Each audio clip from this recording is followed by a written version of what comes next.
I'm gonna be reviewing Hollywood Action Tower. This is one of the most thrilling rides at MovieLand Park, a fantastic cinematic paradise in northern Italy, right next to Gardaland, and it's a place filled with super unique experiences. This is likely the most controversial review I've ever done, because I typically only do coasters, and a lot of people would not consider this to be one. You're a fake and a fraud! After all, it's a drop tower.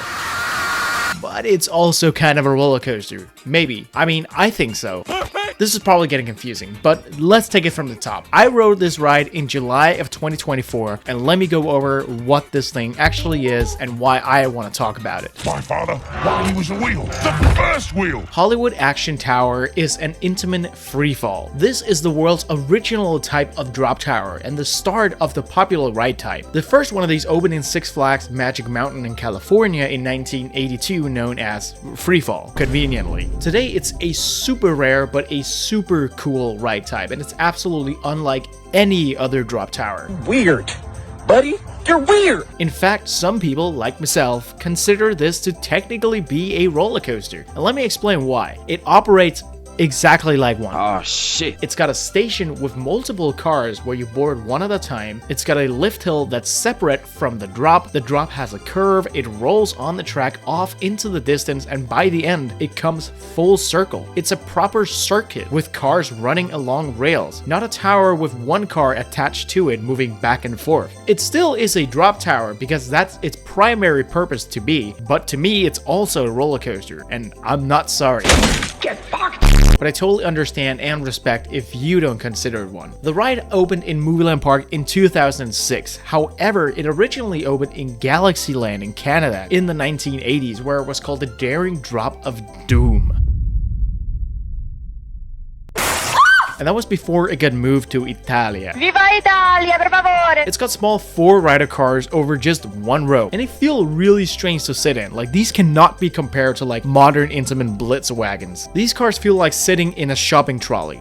It's like a metal container, the seats are kind of like a bench, and the restraint is an adorable little over-the-shoulder restraint that feels like it should not be responsible for your life. But it works! It's 131.3 feet tall, which is the same height as the other large roller coaster in the park, Diabolic. I believe it might have a length around 721.8 feet, which I know sounds very specific, but it really is just a guess as I couldn't find the real statistics, so take it with a huge grain of salt. And it's got a top speed of 55.3 miles an hour, so it's a proper fast drop. Now, the prime ride duration is 3 seconds. Yep. I measured that from the release on the drop to the brake run itself. There's a lot more to the experience than those 3 seconds, but there's no need to mention it's easily the shortest coaster I've ever ridden regarding prime ride time. Shout out to Airtime Thrills for that term. And of course, it's got 0 inversions. Could you imagine? MovieLand Park has a fantastic little cinematic entrance, and the tower, well, towers over it, literally. It looks really great from the entrance, and it also has an official sign for the park in a way, due to the Hollywood Tower sign. I mean, it might not be on the level of the actual Hollywood sign, but it's trying its best, okay? So it really has a magnificent presence by the entrance. And of course, there's the red color, which looks really fresh and newly painted, and I really like that. The layout begins by rolling backwards into the elevator lift hill, which then slowly takes you up. As you get up into the top, you need to get into the position of the drop. So what it does is it slowly moves forward into what feels like another set of rails. It's like the transfer tracks before transfer tracks were a thing. I don't know. But this is where it starts to really feel old. Because as soon as it transfers into those tracks, it's like it just falls onto it with like no padding or wheels at all. It's like the tiniest car crash ever. And it's so funny. After that, you move forward and then it hops down a little bit again and then completely locks into the drop position, which is even more janky than what we just experienced before. The adrenaline is absolutely punching out through your body at this point. And then just like that, very shortly after getting into position, it drops. And now the drop is pretty good. You're not going to get any ejector airtime here. This is just gravity taking care of you. So you'll get some very good, strong floater airtime that's really, really fun and very stomach dropping. It's truly a great and super fun drop. The weird thing is though that this warmed up and I can't explain why. Our first ride was fine. It was not the best floater, but the other rides we had much later in the day, the airtime was stronger. I don't understand how that's possible. Why does the drop tower warm up? I don't understand. Anyway, the drop is really good, and the bottom of it is the most intense part of the ride. As soon as you hit the bottom of the drop and you start to level out, you get some really, really good G-forces. It's very forceful, and because you get put on your back, it hits throughout your entire body. There's a lot of intensity and, quite frankly, a lot of breathtaking qualities in this drop. It's truly fantastic and unbelievably fun. And then you slide into the brakes, and at this point you're probably laughing quite a lot. And then as soon as you hit the end of the brake run, you stop really hard. This is the most janky motion that the ride does, more so than before the drop. It like hits you really hard, but at the same time, not too hard for it to hurt, but just to really knock some extra laughs into you. I'm gonna pee. Then you finish off by backing into a downwards lift hill, where you first tilt a little bit, kind of getting you out of your seat before it then locks into a more upright position. And all of this is also really janky, but super fun and really scary in some sort of weird way. Generally, this entire ride is actually just scary. Let me just say that. This is some scary shit. I feel like this was a really messy layout to explain. I don't know. Listen, it's scary, it's janky, it's fun, it's good. Let's talk about pacing. Okay, I'm actually not really sure how to talk about pacing. It's not really relevant on this ride, but what I can say is that even doing parts such as getting locked in and after hitting the brakes, you're still laughing. You're laughing. So entertainment is at an all-time high all the way through, and speed is great, I guess. I'm Peter Griffin, and this is Shopping Cart Roof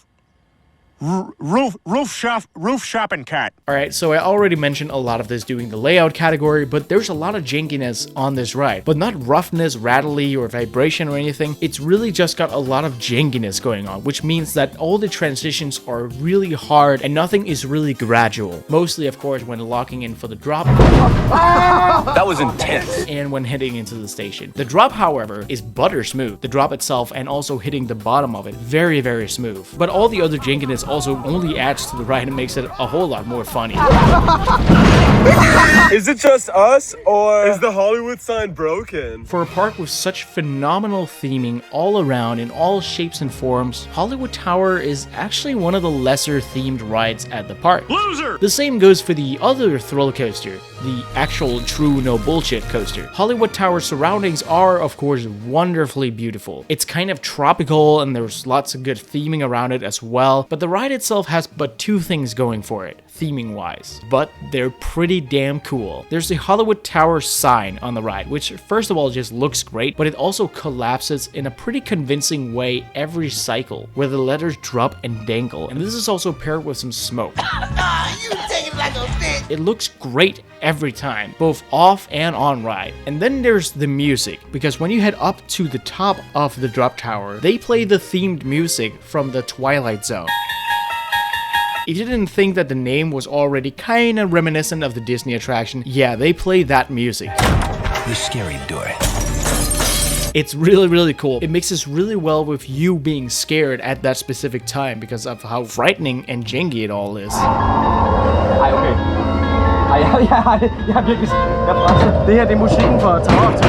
So it's actually really well designed to actually make your interaction with the ride even more amazing. Arrivederci. Arrivederci.